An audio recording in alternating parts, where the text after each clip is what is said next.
السلام علیکم ورحمۃ اللہ وبرکاتہ۔ دوستو، عزیز ساتھیو، دیکھو اللہ تبارک و تعالی نے دنیا کو بنایا ہے۔ آپ پڑھتے ہوں گے انا للہ و انا الیہ راجعون۔ یہ کلمات قرآن مقدس کے سورہ بقرہ میں دوسرے بارے میں آئے ہیں کہ ہمیں اللہ ہی نے پیدا، ہم اللہ کی طرف سے آ رہے ہیں اور اللہ کی طرف جانا ہے۔ لیکن اس سے پہلے ایک چیز آئے گی، انسان بڑی خطرناک، انسان خوف و ہراس میں بھی رہتا ہے لیکن اس کی تیاری کی فکر نہیں ہے۔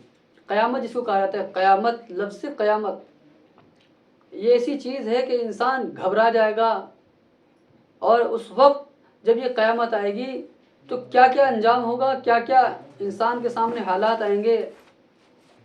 تو ہر انسان کو لازم اور ضروری کہ اپنے ایمان کی حفاظت کرے، اپنے عقیدے کی حفاظت کرے۔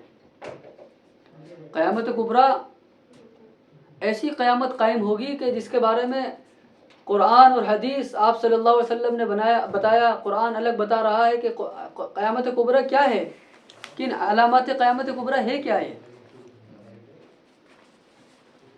تو بڑی قیامت جو ہے تو اس میں سب سے پہلے مسلم شریف کی حدیث ہے، آپ صلی اللہ علیہ وسلم نے فرمایا کہ مغرب سے سورج نکلے گا، یعنی مشرق کے بجائے اللہ تبارک و تعالی مغرب سے سورج کو نکالے گا، سورج کو حکم ہوگا۔ اس وقت انسان کی توبہ قبول نہیں ہوگی جب مغرب سے سورج نکل کے آ جائے گا۔ تو میرے بھائی بزرگوں، دوستو، تو پہلی نشانی ہوگی کہ جب بجائے مشرق کے سورج مغرب سے طلوع ہوگا بجائے غروب ہونے کے، تو سمجھ لو قیامت آ گئی۔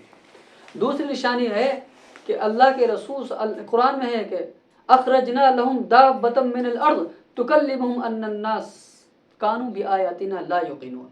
قرآن کہہ رہا ہے کہ ہم زمین کے اندر سے اللہ تبارک و تعالی ایک چوپائے کو نکالے گا جو انسانوں سے بات کرے گا، ان الناس تکلمهم ان الناس، لوگوں سے بات کرے گا، کانوا بآیاتنا لا یوقنون۔ اللہ کہہ رہا ہے کہ یہ ہماری نشانی ہے، لوگ تو یقین نہیں رکھتے اس پر۔ جو ایک جانور اللہ تبارک و تعالی زمین سے پیدا کرے گا، زمین سے اٹھے گا، بڑی تیز رفتار میں ہوگا اور لوگوں سے بات کرے گا۔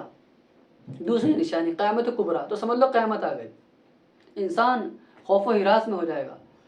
ضروری ہے کہ اس سے پہلے، اپنی قیامت کے آنے سے پہلے اپنی قیامت کی تیاری شروع کر دے۔ ایمان کی حفاظت، دین کی حفاظت، اپنے عقیدے کی حفاظت۔ تیسری نشانی ظاہر ہوگی کہ خسف الارض، زمین کو اللہ تبارک و تعالی زمین میں دھسا دے گا۔ آپ صلی اللہ علیہ وسلم فرمائے زمین کو اللہ تبارک و تعالی دھسا دے گا، زمین خود دھس جائے گی۔ زلزلہ زمین کے اندر آ جائے گا، اللہ حفاظت فرمائے۔ پھر چوتھی نشانی اس کی یہ ہوگی کہ اللہ تبارک و تعالی نے قرآن میں فرمایا فتحت یأجوج ومأجوج ومن کل حدب ینسلون، کہ یاجوج اور ماجوج کا خروج ہوگا، وہ اوپر سے نیچے سے ہر جگہ سے نکلتے اور پھسلتے ہوئے آئیں گے۔ یاجوج اور ماجوج کا خروج ہوگا۔ پانچویں نشانی قیامت کبریٰ کی ہوگی کہ حضرت عیسیٰ علیہ السلام کا نزول ہوگا، تو سمجھ لو قیامت آ گئی۔ پھر اسی میں سے ایک یہ نشانی ہے کہ ان کی حکومت قائم ہوگی۔ پھر اللہ تبارک و تعالیٰ امام مہدی کا ظہور فرمائے گا، یہ بھی قیامت کی نشانیوں میں سے ہے۔ آٹھویں نشانی یہ ہے کہ اللہ تبارک و تعالیٰ دجال کا ظہور ہوگا۔ اللہ، سب سے بڑا فتنہ دجال۔ اللہ سے دعا کرو کہ اللہ دجال کے فتنے سے ہم سب کی حفاظت میں، وقنا فتنۃ الدجال، اللہ ہم کو دجال کے فتنے سے محفوظ فرما۔ اللہ کے رسول صلی اللہ علیہ وسلم دعا مانگ رہے ہیں کہ دجال کا فتنہ ایسا فتنہ ہوگا کہ اس سے بچنا ناممکن ہوگا۔ بس اللہ حفاظت ایمان کی کرے، دین کی کرے ہم سب کی۔ پھر اس کے بعد ایک قیامت کبریٰ یہ ہوگی کہ یمن کی طرف سے ایک آگ آئے گی جو لوگوں کو ہنگا کے لے کے جائے گی، غاروں کی طرف، پہاڑوں کی طرف لے کے جائے گی۔